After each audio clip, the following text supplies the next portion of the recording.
Coach, if you wouldn't mind, if you could just give us some general thoughts on, coming on board here as defensive coordinator and joining the UConn football program. Absolutely. I mean, number one, obviously just excited to get going here. Flew in, I guess it was 2 days ago. It's kind of been a whirlwind, but excited to work with Coach Mora, the staff. Obviously, Coach Mora's experience at all levels of football and success he's had building programs and organizations was exciting for me. Number two, the fact that I get to come in here and he was on board with allowing me to take control of the defense and the defensive staff, that was intriguing. And ultimately, I think a place like UConn fits kind of places I've been already. Is you got to do a good job of trying to evaluate, develop, and create a unit that thrives on doing the things you can control well. You may not always be the most talented, but you better be the hardest playing, toughest, most physical defensive unit you can create. So honestly, that excited me about it, and just looking forward to working through this process right now. Okay, great. Folks, if you want to ask a question, just use the raise your hand and we'll get to you.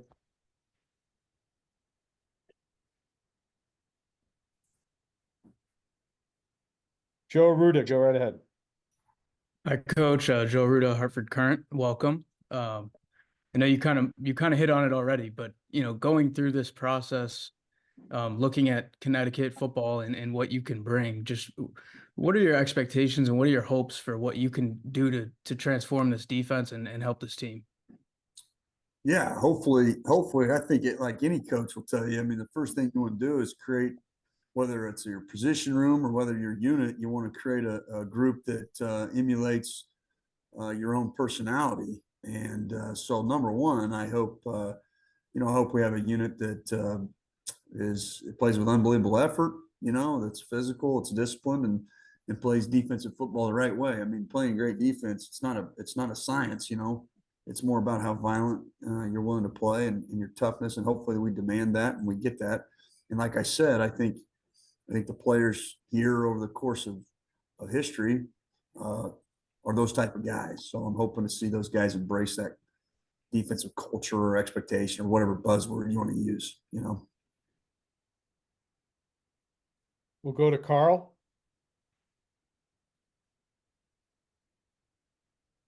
Carl, you on mute?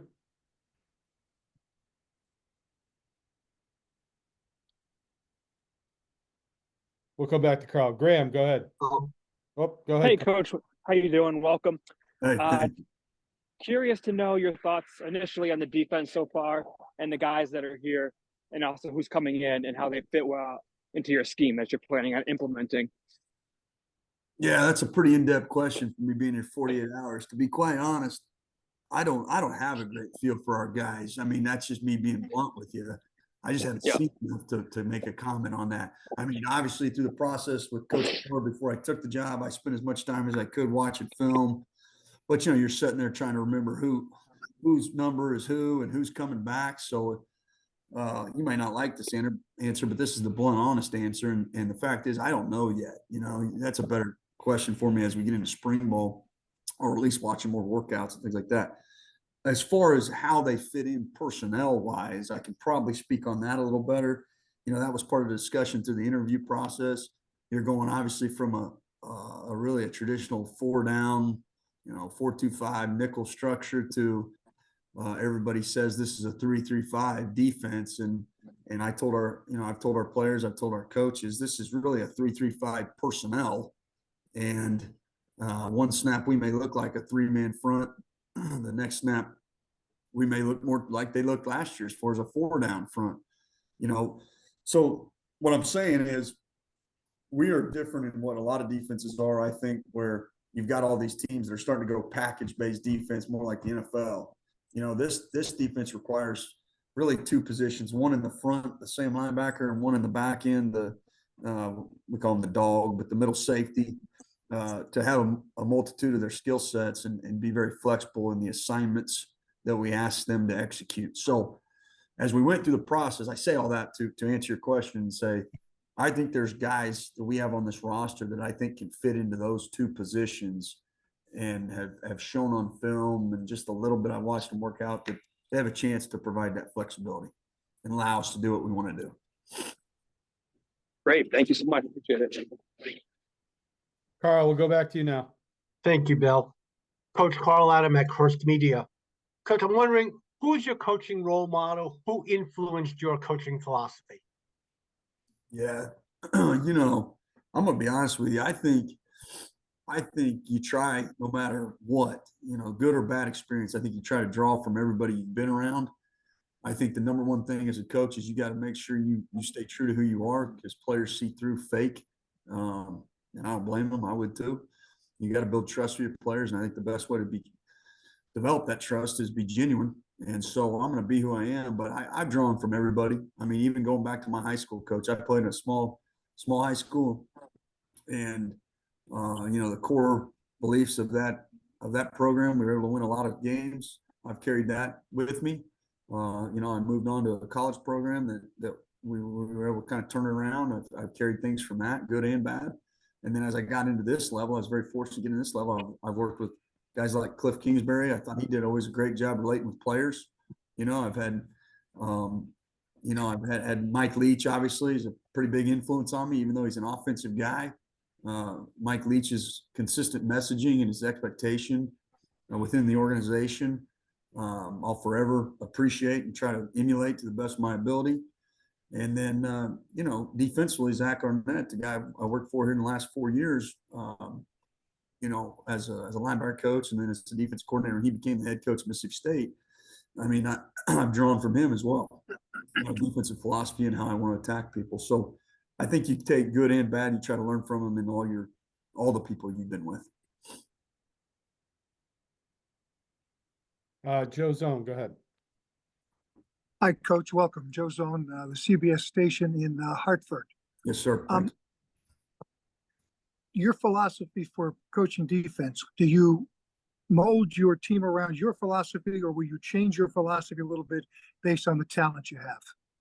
I think you have I think this is probably gonna be a long answer, but I think in general, right, you have your structure, you have your belief system, and then within that you have to evolve and you have to emphasize certain aspects of the defensive package or lessen how much you utilize certain packages or calls or coverages, where it may be, based on your personnel. So I think it's a mix of both, to be honest with you. I think as a coach, our number one job is to put the best 11 defenders on the field doing things that hopefully they can do, you know, and that's an ever evolving process, I think. So I think this package or this defense allows for that natural flexibility, and then it's my job and our defensive coach's job to find the puzzle pieces that fit and where they fit.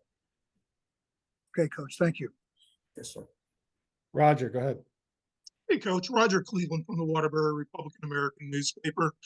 I'm just curious as to what intrigued you about this job initially, why you would think, you know what, that's a good place to apply, because obviously there's been a lot of down years here lately. There's a lack of talent. There are people leaving the program.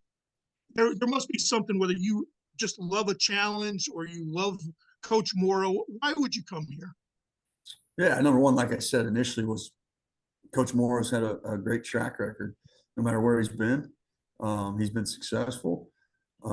And number two, you know, I do like a challenge. And I also think that, you know, simply put, I got a chip on my shoulder trying to prove people wrong. Right. And so, you know, I'd like to see us improve it. And let's face it now, guys. I mean, I think this is a team that was in 4 one-score ball games, I believe. Okay. Last year, the year before that, it won 6 games, if I'm not mistaken, or 7. I remember looking from afar at what UConn was doing when Coach Mora in the 22 season won those games. And I went, man, this guy's doing an unbelievable job, you know, from afar. Now, how I fit into that, obviously we need to play better defense. And I'm hoping I can help that, you know, but so that's really what intrigued me with it. And he gave me an opportunity, and I want to utilize that opportunity. I'm going to do my best to take advantage of it. Thank you. Graham, did you have a follow-up? Oh, no. Is my hand still raised? Oh, Yeah, it it is. was. That's okay. Sorry about that. Yeah, I'm good. Joe Arruda, go ahead. Hey, Coach. Yeah, along similar lines of the question that was just asked. You know, I think the fourth hire of this offseason of the program really seems to be trying to take another level in this sort of rebuild since Jim Mora has arrived. Just how optimistic are you that this program is headed in the right direction? Yeah, I mean, I wouldn't be here if I wasn't optimistic that we're trying to move it in the right direction, right? I mean, listen, there's no magic pill that all of a sudden you got a new coach in here or new 4 coaches or whatever, that everything just flips, because ultimately this is a player's game. Okay, that doesn't take responsibility off of us as a staff by any stretch of the imagination. It's our job to put them in position to be successful, demand it, get it done, recruit, all those things that make a good program, right? But ultimately, we've got to continue to work and try to find any angle we can utilize to maximize whatever our resources in any part of the organization. And that's really what, as soon as I get off here, I'm going to go meet with the defensive staff, and that's what we're working through right now. And right now it's like drinking water out of a fire hose with everybody, but slowly but surely you keep chipping away, and I think good things can happen if you can get everybody on the same page. We'll go to Aman. Hi, Matt. I just was wondering, coming in on a staff with a defensive-minded head coach and a scenario where the head coach was the defensive coordinator, what is Jim Mora's role with the defense moving forward, and where does your authority begin in terms of the defensive scheme and calls? Sure. Yeah. I mean, probably a better question for him because it may evolve, but I know that was a big point of discussion he and I had in the interview process, because obviously what I have been used to and what we will do here, I think is a pretty significant difference than what they had done. And I even made the comment, I'll just be honest, I made the comment when he first started talking to me. I said, I'm a little surprised you're interested in it because it is different. It is different. And his willingness to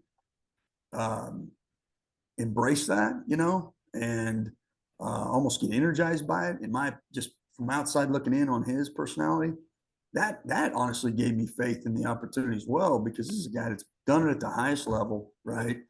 As a defensive coach, and he's energized by learning something new and doing something new. And in any business, in any career, when you stop learning, you're done, right? And so I thought that was a great sign. And so to more specifically answer your question, I mean, right now he's allowing me to run everything, and I'm sure he'll have influence, and I'd be dumb not to utilize his experiences, right? And utilize his feedback. But ultimately, he wants to be the head football coach here and handle all the things that entails, especially in today's world of college football. So that gives me the ability to be kind of as much of the head coach on defense as I can be, right? Thank you. Joe Zone, did you have another one, or are you good? I'm good, thank you. Anything else for Coach Brock? Okay. Thanks so much for your time today, Coach. We'll look forward to talking to you again during spring. All right, sounds good. Thanks, guys. All right, thanks Thanks for everyone. setting it up. Thanks, Bill. Thank you. Thank you, Bill. Thank you. Thank you, Bill.